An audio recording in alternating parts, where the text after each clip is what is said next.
నూతన ప్రభుత్వానికి వాళ్ళు చేపడుతున్న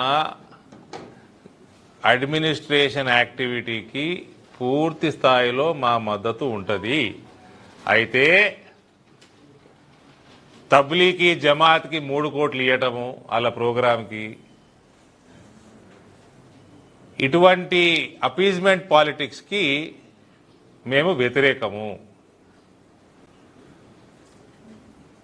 ప్రజలకి అందరికీ సమానంగా పరిపాలన చేసేది ఏ కార్యక్రమమైనా మేము సహకరిస్తాము. ఇవాళ మన కొత్త ఇన్ఛార్జ్ మంత్రి జూపల్లి కృష్ణారావు గారు వస్తున్నారు. ఆయన నన్ను ఇన్వైట్ కూడా చేసిండు. ఆయన ఇన్వైట్ చేయగానే నేను వస్తా అని కూడా చెప్పినాను. నా ప్రోగ్రామ్ షెడ్యూల్ కూడా కొంచెం మార్చుకున్నాను.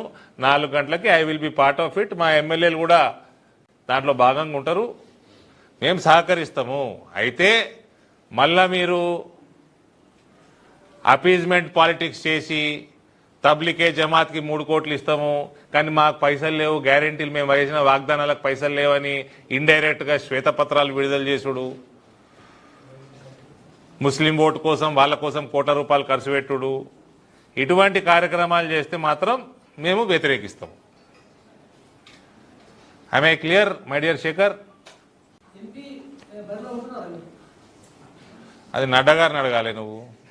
నేను ఉంటానే అనుకుంటున్నా. ఉంటా, గెలుస్తాం కూడా. నిజామాబాద్ పార్లమెంట్ నియోజకవర్గము కంఫర్టబుల్గా పోయినసారి కంటే ఎక్కువ మార్జిన్ తోటి గెలుస్తాము. మేము 90,000 ఓట్ల కాడికి వెళ్ళి అసెంబ్లీలో 3,70,000 పెరిగినాము. పార్లమెంట్ ఎలక్షన్ వచ్చేసరికి మోడీకే ఓటేసుడే ఉంటుంది. మోడీని ప్రధానమంత్రి చేద్దామా వద్దా అన్నది ప్రయారిటీ ఉంటుంది.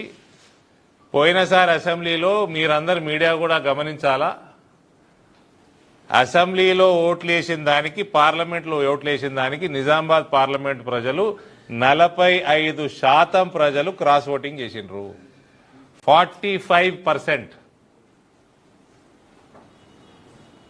ఈసారి మాకు 10% చేస్తే చాలు. కాబట్టి బరిలో భారతీయ జనతా పార్టీ ఉంటుంది. నేను కూడా ఉంటా అని అనుకుంటున్నా. కాబట్టి మీరేం డౌట్లు పెట్టుకోవాల్సిన అవసరం లేదు.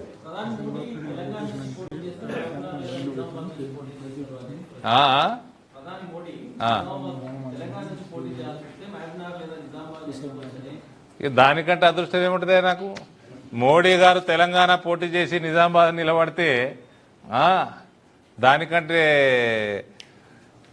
నేను పెద్ద పాదయాత్ర చేస్తాను. నిలబడితే ధన్యవాద పాదయాత్ర చేస్తా. 7 నుంచి 8 చెప్తా. ఇప్పుడే నువ్వు అడిగితే దాని ప్లాన్ కూడా చేసి చెప్తా.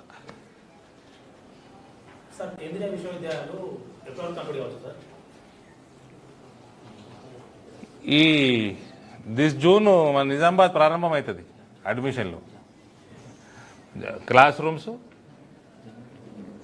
ఈ అకాడమిక్ ఇయర్, నెక్స్ట్ అకాడమిక్ ఇయర్లో మనం ఓపెనింగ్ చేసుకుంటాం. అకాడమిక్ ఇయర్ అకడమిక్ ఇయర్లో చేసుకుంటాం.